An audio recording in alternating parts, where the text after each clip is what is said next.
আজিৰ এই ভিডিঅ'টিত আছে নৱম শ্ৰেণী গণিতৰ অনুশীলনী 2.2 ৰ 1 নম্বৰ কোৱেশ্চনটো আছে ইয়াতে কৈছে 5x - 4x স্কয়াৰ প্লাস 3 বহুপদৰ মান নিৰ্ণয় কৰা যেতিয়া x = 0 x = -1 আৰু x = 2 সো এই সমীকৰণটোত x ৰ মান প্ৰথমতে 0 বহুৱাই মান নিৰ্ণয় কৰিব লাগিব তাৰ পিছত -1 বহুৱাব লাগিব তাৰ পিছত 2 বহুৱাই মান নিৰ্ণয় কৰিব লাগিব সো তেনেহলে আমাক দিয়া আছে কি p of x তো দিয়া আছে সমীকৰণটো 1 নম্বৰটো আমি কৰিম p of x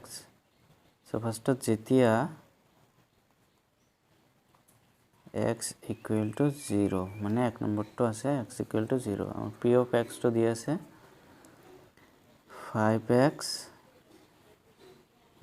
- 4x square plus 3 so এই x ৰ ঠাইত আমি 0 বহাম p of 0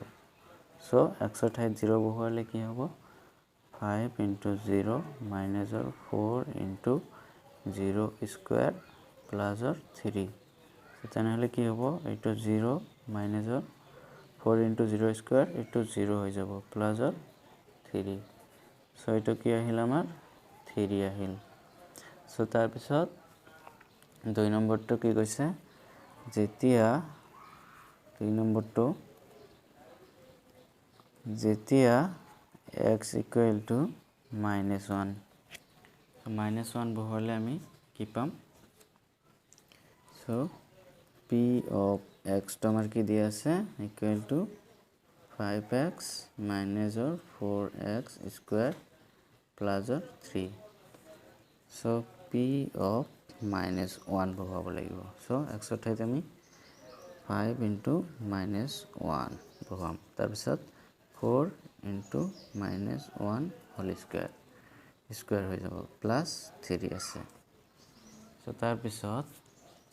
কি হ'ব এইটো -5 হ'ব plus এইটো -1 স্কয়াৰ কৰিলে প্লাস হৈ যাব যেহেতু -1 * -1 কৰিলে আমাৰ কি হয় প্লাসৰ 1 হৈ যায় সো গতিকে এটো +1 * 4 কিমান হ'ব -4 প্লাসৰ 3 সো ইয়াতে মাইনাসৰ খিনি আমি কি কৰিম প্লাস কৰিম কিমান হ'ব 9 = -9 প্লাসৰ 3 সো গতিকে কিমান হৈ যাব এটো -6 যেহেতু ডাঙৰটোৰ ওপৰত আগত মাইনাস চিন আছে গতিকে -6 সো তাৰ পিছত 3 নম্বৰটো হ'ব যেতিয়া x =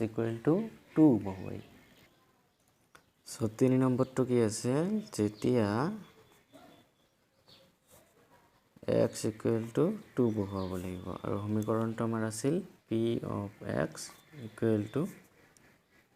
5x - 4x square plus 3 so এতিয়া আমি x ৰ ঠাইত 2 বহাম p of 2 x ৰ ঠাইত 2 so গতিকে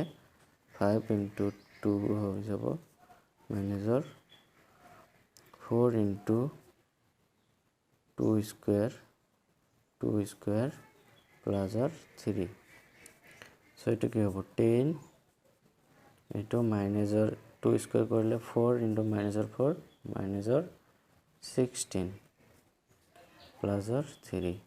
so আমি প্লাসৰ কেইটা আগত লিখিম প্লাসৰ 3 আছে ইয়াত প্লাসৰ 3 কিমান হৈ যাব 13 - 16 so ইয়াতে 16 ৰ পৰা 13 মাইনাস কৰিলে কিমান আহিব 3 ইয়াৰ আগত মাইনাস চিন আছে গতিকে মাইনাস সো যেতিয়া আমি 2 বহাম x = 8 পাম